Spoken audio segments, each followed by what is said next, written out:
Welcome to the 2022 options process. This is a very important time now in your child's education when they're going to need to make some very important choices about their future GCSE pathways. Up until now, they've studied the full breadth of the curriculum here at Roding Valley High School, and now we need to support you to make decisions that are appropriate for your child. I trust that you will find on this microsite details of all the different courses that we have on offer and how they can, and the appropriateness of them to the pathway that your child is on. You will also within this microsite meet some really key people.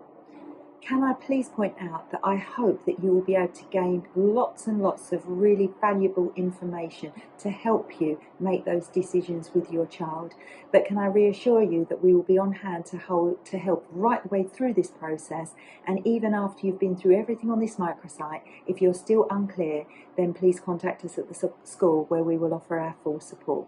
We want every child to achieve their potential, and we want to ensure that every child now chooses a pathway that is correct and appropriate for them to ensure their ultimate success in later life. Thank you very much, and I hope that you find this microsite both interesting and informative.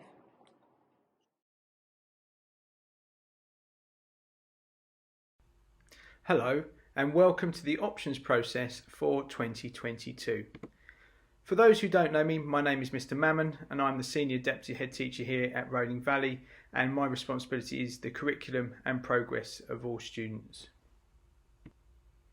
So we are here on the third step on the 7-year journey here at Roding Valley. We're now into year 9 and we now look forward to the Key Stage 4 process of choosing options that they're going to study in years 10 and 11. And there's also a video on the microsite which Miss Wheaton, the Director of Sixth Form, has put together, which looks at the decisions that they make as they move into Sixth Form in years 12 and 13. So what type of school are we? Well, we're a school that has really high aspirations for all of our students. We want them all to endeavour to achieve their potential and to be as successful as they can be. And yet we're also a school that wants to support your child and ensure that they leave here with as good a set of grades as possible, having studied subjects that they're interested in, and hopefully add value to them so that they leave here with a really good set of results. So our teacher assessed grades from 2021 in English, Maths and Science were significantly above both Essex and national averages from 2019. Over the last couple of years we have continued to have high achievement in geography and history, and further improved the great successes we've had in science and exceptional success in triple science. This has led to the largest cohort entering our sixth form, with currently 137 students in year 12 and a sixth form of over 250. Outcomes do matter, and we want to provide all our students with the best opportunities for the future. We continue to have a real focus on the EBAC, which is when students study English, Maths and Science, Humanity, Geography or History and a modern foreign language. The reformed A-levels that have been in place for the last few years mean that outcomes at GCSE are really vital to success. The progress of all students are tracked throughout their GCSEs, and they will be challenged to work hard. No longer is it possible just to cram right at the end. Students really need to be working solidly and consistently all the way through those 2 years. Our average offer is 9 GCSEs, and the progress that students are measured on, and we are measured on as a school, is really over the best 8 subjects, and admission to sixth form is based on that same measure. So the curriculum is really split into 2 main sections. There's the core, English, Maths and Science, Geography or History and core PE. And then there are the optional subjects and the pathways that students are put on.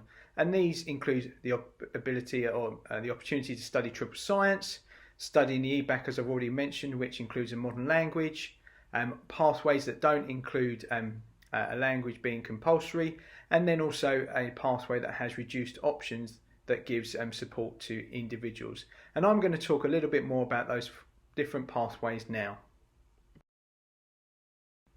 So we place students onto one of 4 pathways, and these are based on their prior attainment through year 9, but also through year 7 and year 8, taking into account baseline assessments and teacher feedback.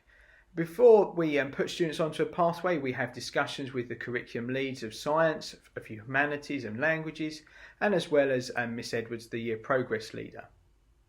So our 4 pathways broadly are as follows. Pathway 1 is where students do triple science, and nationally that is the top 25% of students.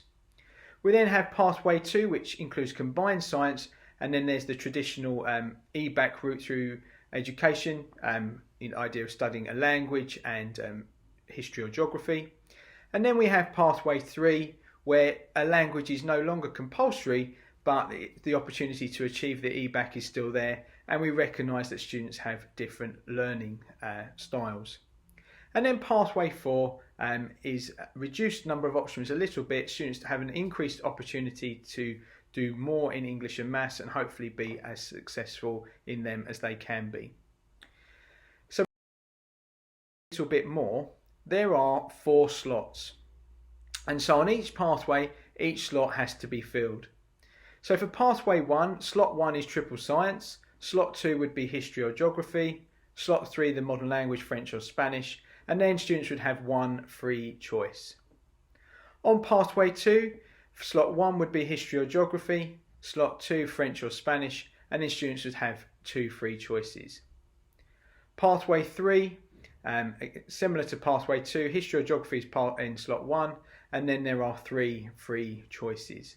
And then Pathway 4, students would have the opportunity to study a bit more English and a bit more Maths and improve their grades and their progress there, and then have 3 free choices. So that really is how we break our options down. There are 4 slots and students have to fill each of those.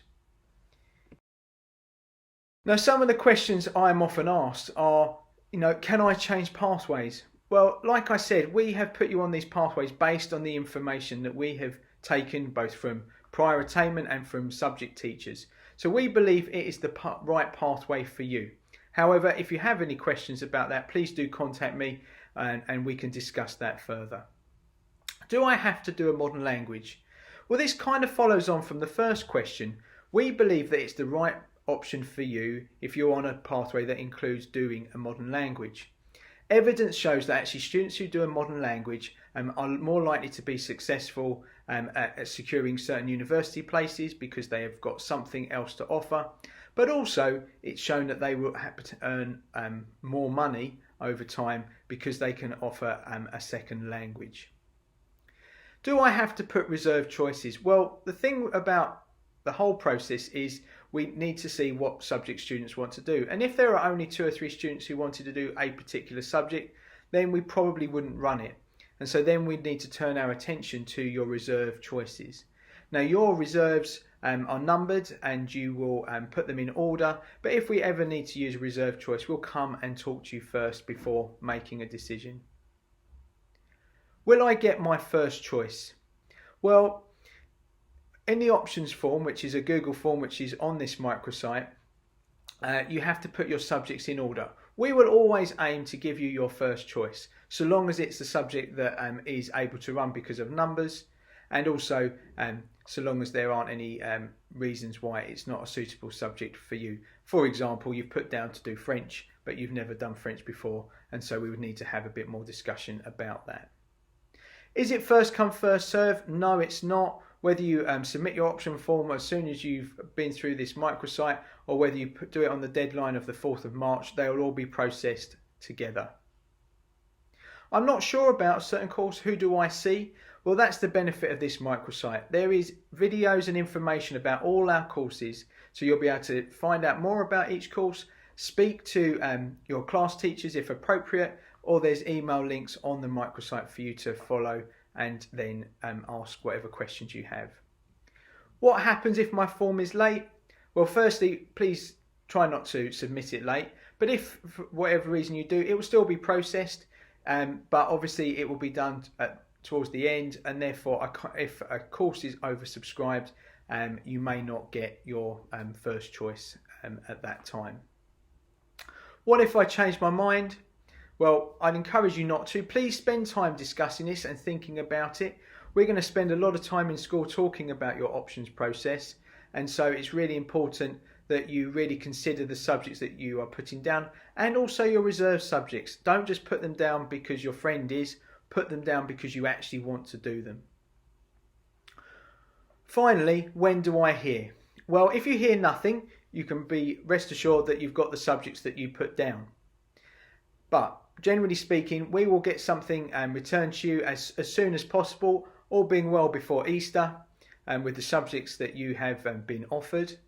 And then we will look to start your options just after May half term.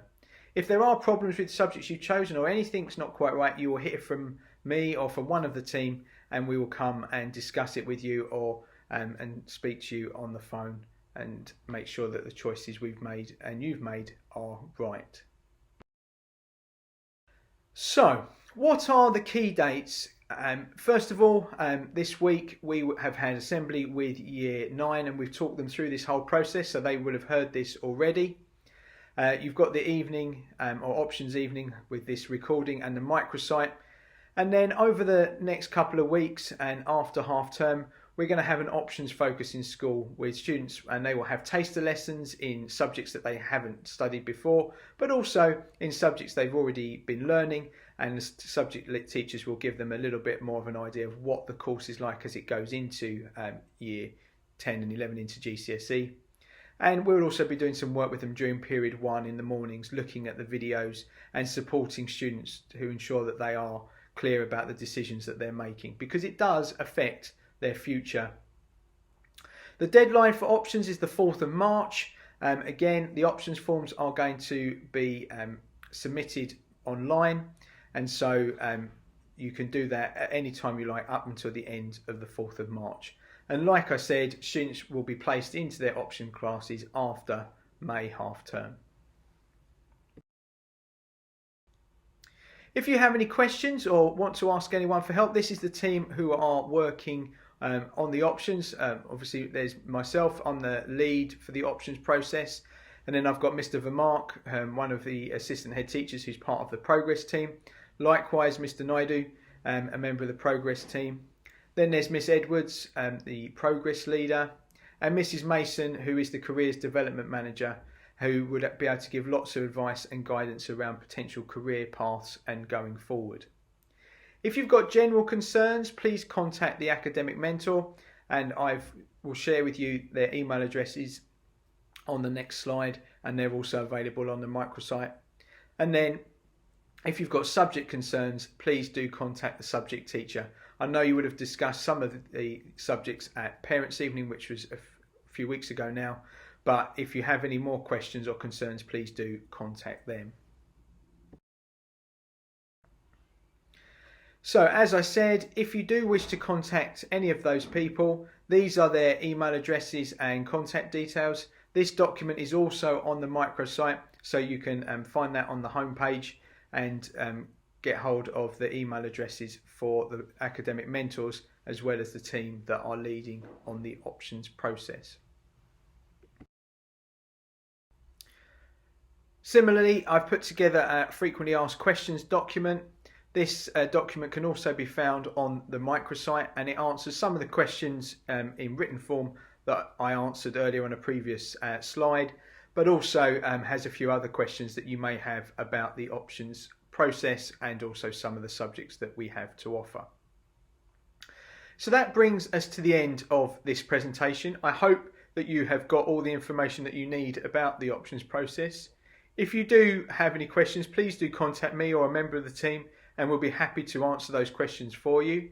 We've tried to put all the information that you will need on the microsite, and that will be live ongoing, so you've got no limit in terms of when you can visit it or how many times you can watch videos. So hopefully it will be a bit more flexible around what suits you. Thank you very much for listening, and I look forward to speaking to you soon.